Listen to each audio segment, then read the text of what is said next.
পরিত্যক্ত বাড়ির অভিশাপ।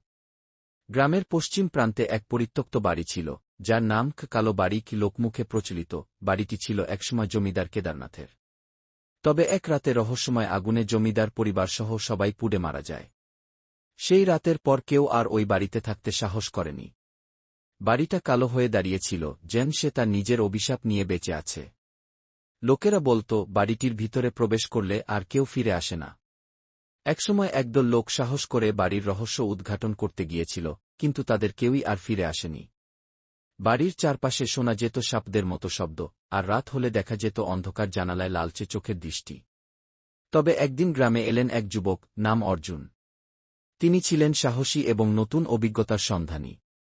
গ্রামের মানুষ যখন কালো বাড়ির গল্প শোনাল, তখন তিনি উৎসাহিত হয়ে ঠিক করলেন, তিনি বাড়িটিতে যাবেন এবং এই রহস্য উদ্ঘাটন করবেন।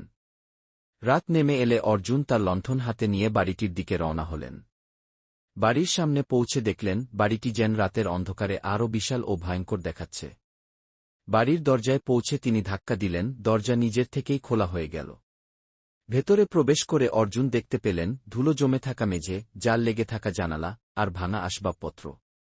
হঠাৎ এক ঝলক ঠান্ডা বাতাস তার গায়ে এসে লাগল। দূর থেকে ভেসে এলো হাসির শব্দ। তিনি লণ্ঠন উঁচু করে দেখার চেষ্টা করলেন। বাড়ির ভেতরে অদ্ভুত ছায়ামূর্তিগুলো নড়তে শুরু করল, যেন তারা অর্জুনকে দেখে খুশি। অর্জুন সাহস হারালেন না। তিনি ধীরে ধীরে সিঁড়ি বেয়ে উপরে উঠতে শুরু করলেন। কিন্তু তার প্রতিটি পদক্ষেপে পেছন থেকে শোনা যাচ্ছিল শ্বাস নেওয়ার শব্দ। তিনি ঘুরে দেখলেন, কিন্তু কিছু দেখতে পেলেন না। উপরে উঠে তিনি দেখতে পেলেন একটি ঘরে এক বিশাল আয়না। আয়নার সামনে গিয়ে তিনি নিজের প্রতিচ্ছবি দেখলেন। কিন্তু প্রতিচ্ছবিটি ছিল না তার মতো। এটি তার দিকে হাসি দিয়ে তাকিয়েছিল, আর বলল, তুমি ফিরে আসবে না গি। এরপর কি ঘটল কেউ জানে না। পরদিন সকালে গ্রামের লোকজন বাড়িটির সামনে অর্জুনের লণ্ঠন পড়ে থাকতে দেখল, কিন্তু অর্জুনের কোনো চিহ্নই পাওয়া গেল না।